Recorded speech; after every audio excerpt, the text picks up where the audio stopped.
Hi guys, and welcome back to my channel. Now today we're going to be doing a little cooking. So today what I'm going to be doing is some roti and some curry chicken.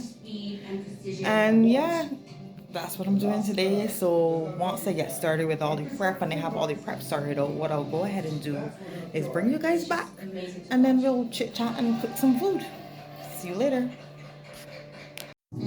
All right, so I'm temporarily back. Please excuse the flour. That is the result of making some roti. So these are my dough balls. They're ready to go on the towel. So my roti is ready to go on, but the resting right now. Let me say that over. But what I'm going to get ready to do now is my curry chicken. So, I don't know if y'all gonna see good, but I have some onions, some garlic, a half of a Scotch bonnet pepper. Yes, it's not too spicy. I know. A lot of people like the pepper, but little bits, and some thyme. And then I got my potatoes in here in some water to stop them from going brown.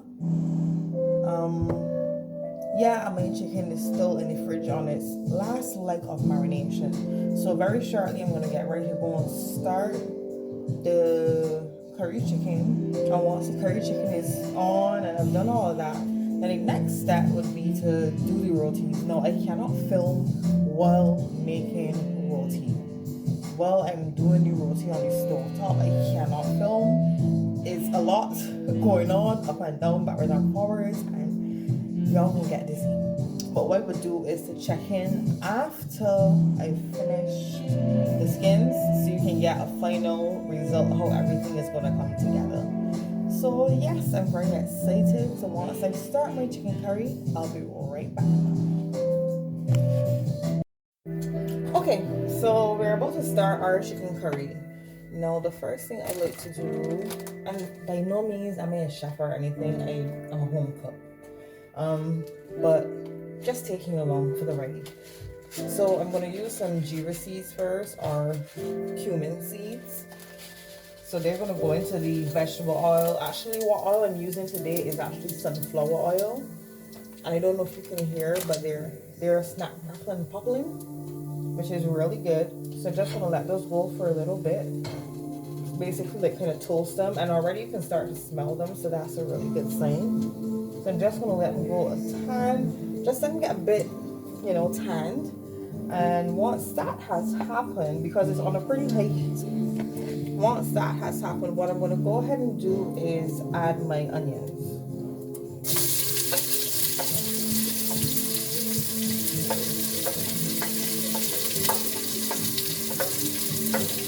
And my pepper.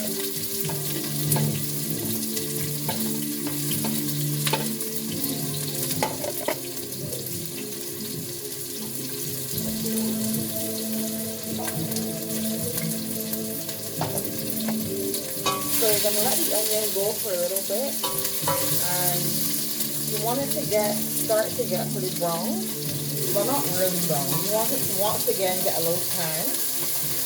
And once I start to tan off, I'm gonna add in my fresh thyme that's been washed, and here we go. We add that in, and already in here is smelling divine. Now what I like to do at this point already is just put like a little bit of salt, just a little smidge, just a little something, and also a little black pepper as well. Yeah, so we're in with that. Now once this is looking great, the onions are looking really caramelized already. So what we're going to do is add in some of the garlic. I want to save this little bit for later,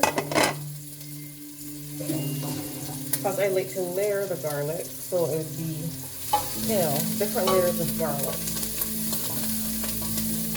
Oh, it smells amazing in here. Okay, so we're going to let the garlic go, but garlic doesn't take long. So in the meanwhile, what I'm going to get ready are my spices.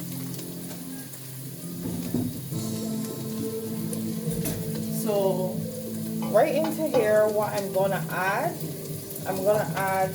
some curry powder, because you can't make curry chicken without curry powder. So I'm gonna add some curry powder. I don't do measurements, so I don't know. I'm gonna add some jeera powder, some black pepper, and some turmeric. Where is my turmeric at? Oh, here we are. Good. So with these now, what I'm gonna do is kind of like fry them off, I would say. I'm not sure the correct terminology, but definitely I'm gonna let these cook off a little bit here in this oil. As I said, my heat is really, really high, and with induction stoves, when it's high, it's high. I mean, you're on a crisp and burnt something if you're not careful. So we're gonna go ahead and continue to let this cook down, but being mindful not to let your curry burn. Yeah, and here's some lovely snap crackle and popping, and it's smelling too good in here. And I'm sorry if the camera angles aren't amazing. It's only my second video, but you know, we'll get better at this. So this is ready. I can tell by the smell and by the look. So what at this point I'm going to do is to take some water. And we're going to continue to cook this curry out. Oh, that's beautiful.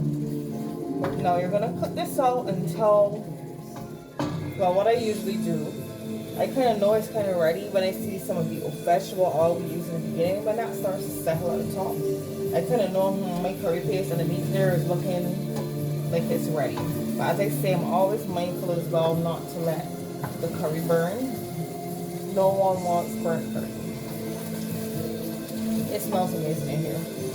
I wish y'all could like, yeah, just see. How can I show you? Let me show you guys. Oh, the steam is obstructing your view. Well, you'll see when it's finished.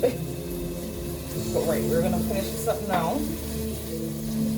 And already I can see the oil starting to bubble through.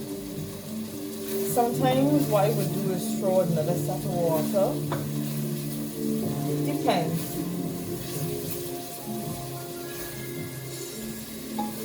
But once that paste kind of break down into a curry paste, what you're going to do is then add your chicken into that. So that's what we're waiting on now. We're waiting on this curry paste to really cook right out, so you actually have just a delicious paste left. And then you're going to put your chicken directly into that. It's so there. And I'm sorry if the video is long, maybe I'll speed up bits in between and fast forward you. But we'll see. Or maybe I won't, maybe I'll just leave it. Oh, it smells so good. And this curry paste is forming nicely. So now is a good time to add the chicken.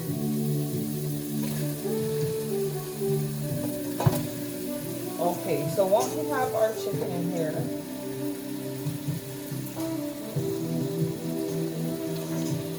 have our chicken in. Let me wash my hands quickly.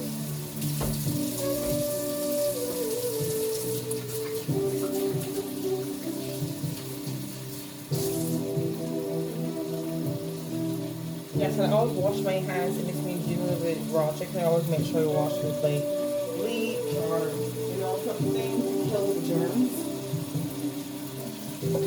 Alright, so now we're looking great. We're looking really good. Got a bit of stick in here, but that's fine. Oh, that looks good. Now what's going to happen, the chicken is going to soak up all of that curry paste, and also it's going to release some juices, which is going to help you to like remove any bit of anything that maybe sticks to the bottom of the pan that, you know, has all the flavor. Alright, so while this is going, what I'm going to add next is my potatoes, and I'm going to add the rest of the garlic, and then I'm just going to leave it there to do its thing until it's ready.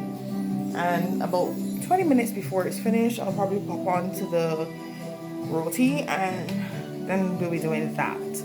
So next time I check in with you, we'll be seeing the finished product. And yeah, it was actually kind of fun. This was actually kind of fun. So we'll see you a bit later. Bye. And while I was waiting, I decided, let me introduce you to someone really important. He is super important to me, but I don't want to wait him because if I do, he's going to be all over me and I really just cannot. Everybody, meet Simba. My beautiful little Simba. My beautiful little Simba. And the funny story about Simba is, when we first got him, I said to my boyfriend, I said to him, he looks like a Simba. He just looks like a Simba. And I said to him, you know what's going to happen? He's going to run away and he's going to come back home, just like Simba did. And would you believe that this kitten, on the first night we had him, the second day we had him, he escaped through the door. I mean, it was open like for a millisecond. Everything just happened so quickly. And he was missing for an entire 24 hours. I am home panicking. I'm up and down on the road looking for him. I can't find him. And I finally did find him because he was so new. He was so scared that he just kept running away. So I was like, you know what? He's going to stay true to his name. And just as I said to my boyfriend before, he is going to come back home. And do you know, that little kitten found his way back home. And even up to this day, he does not leave. Simba is the king of this castle, I can tell you that. He's the king here. Simba runs stuff. Yeah, Simba runs everything here. But yeah, just thought that was a nice little video to put in between, because who doesn't just love a little random story in the middle of everything? And as I said, I stand true to my original statement. This is going to be full of randomness and joy and whatever else comes. It's going to be full of it. And I'm really excited to be on this journey. And yeah, as I said, don't forget, we're going to be back in a bit with the finished product. And instead of dragging you through much more talking because you've enjoyed enough already, I'll just close out with a little montage